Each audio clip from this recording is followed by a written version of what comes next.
Bom, eu trabalho no Instituto Trabalho e Cidadania e a gente trabalha com mulheres em conflito com a lei. Então a gente trabalha com temas polêmicos. Aqui está a Viviane, que trabalha no Projeto Estrangeiras, ela que trabalha na ponta mesmo, fazendo atendimento a mulheres migrantes presas e egressas. E a gente, por conta disso, acabou acompanhando bastante esse processo da nova lei de imigração. E aí, na verdade, foi mal, eu não conheço, acho que todo mundo, então, só para ter uma ideia, mas todo mundo conhece o Estatuto do Estrangeiro, que é a lei atual de imigração? Alguém não conhece? Todo mundo acompanhou esse processo da nova lei de imigração? Médio. Bom, acho que a Bela, a Jo já deram um panorama geral, né, gênio de como essa lei está passando, mas só para ter uma ideia, assim, essa lei foi a pensar, esse texto que a gente tem hoje, ele foi apensado 3 ou 4 vezes, então ele pega sempre, tipo, rebarbas de textos e vem indo. Hoje, ele originalmente era um projeto do Senado, ele passou no Senado, passou na Câmara, voltou para o Senado e agora, depois de todas as aprovações com várias modificações, ele está na mesa do Temer, do Fora Temer, no caso. Que em teoria teria até o dia 24. Ele fica lá na mesa. Nossa! Porque aí 24 sai direito.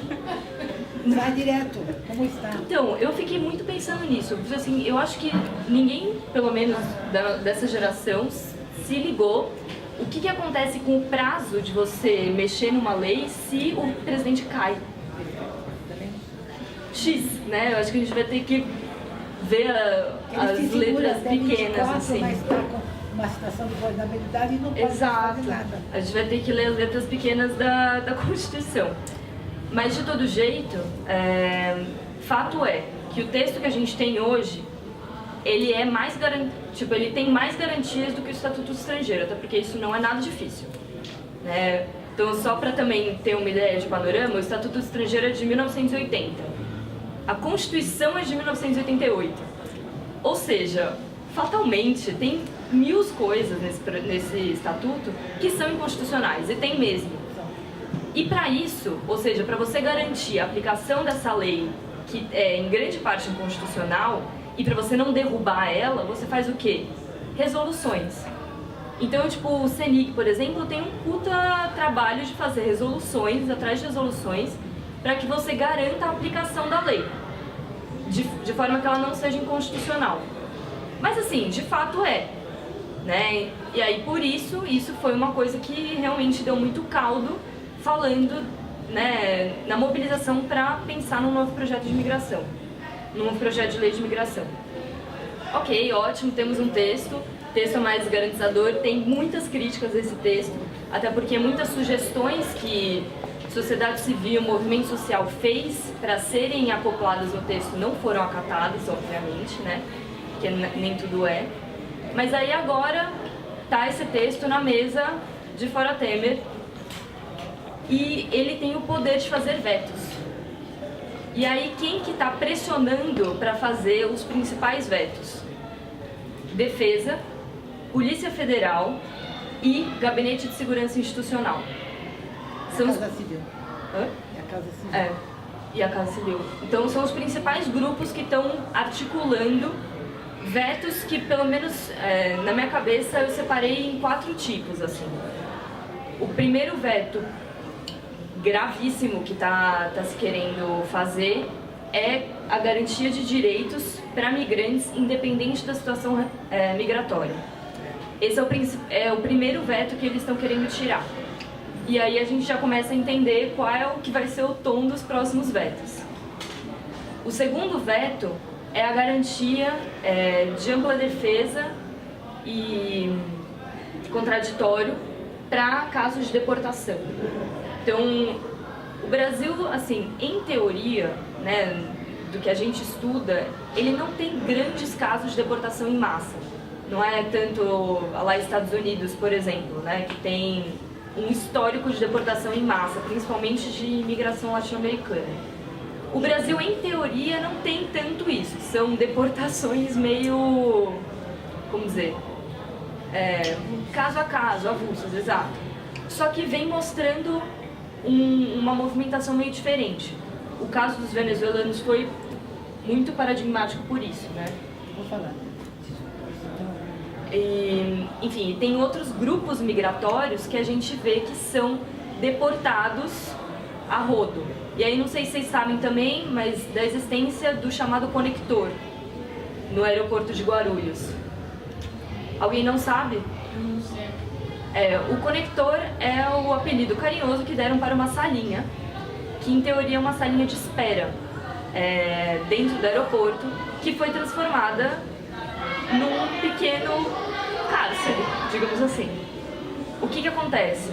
Migrantes que estão passando pelo Brasil ou chegando no Brasil, que as companhias aéreas acham que pode ser perigoso ou podem incorrer em migração irregular, são mandados para a Polícia Federal. A Polícia Federal deixa eles nessa salinha até que eles sejam deportados. O filme Terminal, quem que viu o filme? Ah, pode crer. Com o Tom Hanks? Que ele Pois fica- é. Só que a galera não fica zanzando pelo aeroporto, a galera fica numa salinha, sem chuveiro, com um banheiro, uma pia e um sofá. A gente tem relatos de, tipo, mulheres grávidas que ficaram lá 3 meses. Pois é. Então, assim, a gente começou a perceber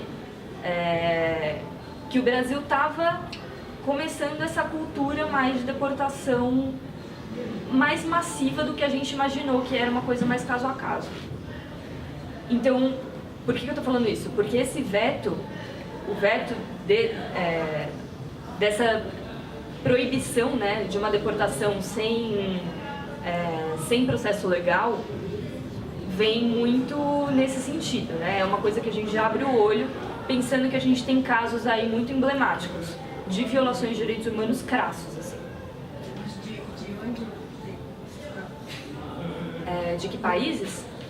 São países bem variados, até onde eu sei. Me parece que, para além da gente pensar países, é pensar no perfil da pessoa migrante que está lá, que é esse perfil que a gente já conhece, que é, basicamente, a galera que está em situação de vulnerabilidade, ou a galera que é claramente pobre, que é o que a gente vê, por exemplo, que é a galera presa. É muito interessante até falar com o policial, porque o que eles falam que a pessoa parece suspeita é que na presença dele, polícia, a pessoa fica nervosa. Aí você fala, nossa, né? Por que será? Então eu acho que é muito, para além da gente pensar países, eu acho que tem uma questão de pensar países, com certeza, mas eu acho que é pensar perfil mesmo. Que perfil que está sendo parado aí? Ou que perfil que vai preso? Tem Ou- também, desculpa te interromper, mas eu trabalhei muitos anos na execução penal dos presídios femininos. E a gente via o caso, porque na verdade quando a mulher estrangeira é presa, por algum crime, das vezes tráfico de drogas, né? Não se investiga se ela está sendo vítima de tráfico internacional de pessoas. Achou a droga ali, quase morreu, foi pro presídio, ela sofre a violência dentro do presídio em relação às brasileiras também, então ela é discriminada no aeroporto, ela é discriminada no próprio presídio. O juiz da execução, quando é mulher, no meu caso, minha juíza é um pouco, vamos dizer assim, mais humana, se é um homem.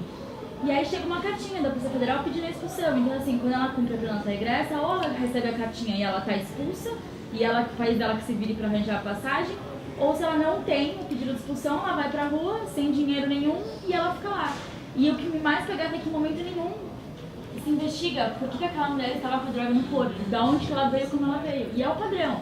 É africana, leste europeu e algumas latinas. E é tão óbvio, né, pra gente que eu sou ignorante em termos de investigação sobre tráfico internacional de mulheres, mas, gente, pelo pouco que você vê na televisão, parece tão óbvio, né, que aquele perfil e as pessoas completamente negligenciam isso, né? Eu acho que a gente vai falar melhor sobre isso daqui a pouco, até porque você deu um spoiler do veto que vai rolar. Peraí.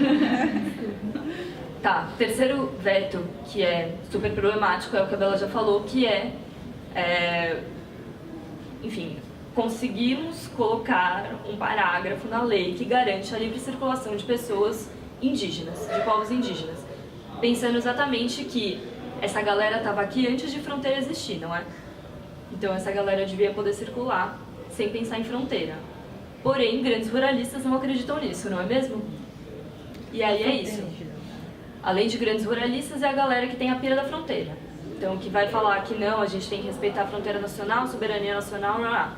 Então, esse é um veto que, enfim, está sendo super complicado também de como a gente vai conseguir articular.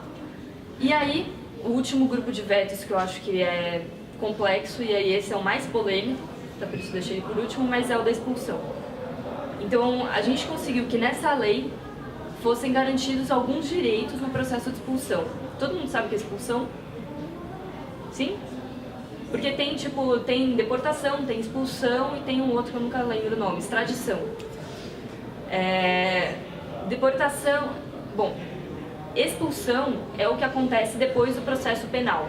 Então, a pessoa que é migrante, ela cometeu um crime no Brasil, ela vai responder o processo jurídico, penal, e depois de responder o processo penal, ela vai sofrer uma nova penalização, que é ser expulsa do Brasil. Independente se ela já morava aqui, se ela tem família aqui, se ela quer ficar aqui, se ela não quer, ela vai ser expulsa. E isso a gente entende que é uma violação de direitos. Além de ser uma violação de direitos, é uma discriminação clara de quem é migrante. Brasileiro não é expulso do Brasil porque comete crime. E isso... se for irregular ou até se for regular? Até se for regular. Qualquer pessoa migrante. Aí, o que a gente entende? Que isso é uma confusão gigantesca entre o direito de migrar e processo penal. Uma coisa não tem nada a ver com a outra, ou não devia ter. O que acontece quando a gente... 5 minutos. Quando a gente expulsa pessoas migrantes que cumpriram pena no Brasil, você, além de estar penalizando ela de novo, você está penalizando ela porque ela é migrante. Não tem outro motivo.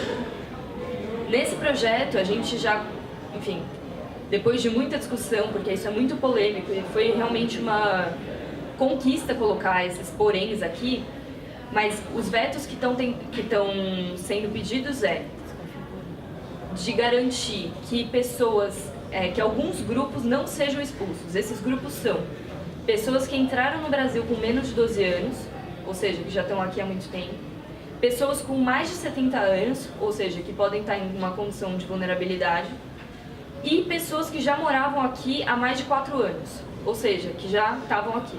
Eu particularmente acho que isso é pouco, obviamente. Acho que isso mantém essa confusão de confundir direito penal com migração. Mas isso já é um grande de um avanço em relação ao que a gente tem hoje. E isso está com perigo de cair, com uma canetada, sei lá, da pessoa que vai sentar agora na mesa da presidência. Mas eu acho que uma coisa que a Jo falou que é muito importante a gente pensar a gente está com um puta de um foco agora na Lei Nacional de Migração. E a gente esquece que quem regula as políticas públicas é o município, no limite. E aí, muitas vezes, eu me pego esquecendo que existe uma lei de migração municipal em São Paulo, que foi uma das conquistas da coordenação de políticas para migrantes, né? Que, enfim, agora está sofrendo todo um processo de criminalização por conta da CPI, da migração também. Mas, enfim, eu acho que isso é uma coisa que é importante fomentar. A política federal do Trump, por exemplo, também era do Clinton, era realmente que não expulsar, né? Todo mundo vai embora. E no nível do município eles se recusam. Inclusive a distinção entre aqueles imigrantes que estão em situação documentada e os que estão indocumentados. Os municípios, um município como Nova York, de jeito nenhum. Todos não só, tem muitos municípios americanos que não só. Então, o nível local é muito importante porque é onde as pessoas vivem. E é quem vai garantir na prática a não discriminação no acesso a direitos sociais. Então, é quem vai garantir, por exemplo, que eu não vou precisar de só números, né? Que isso era uma coisa que sempre falavam. Quando eu vou fazer a carteirinha do SUS, eu não tenho espaço para colocar letra, que tem no RNE, por exemplo, que tem no cadastro do RNE. Né? Então, é a lei municipal que vai conseguir gerir esse tipo de acesso, né? De real acesso a direitos sociais, sem discriminação.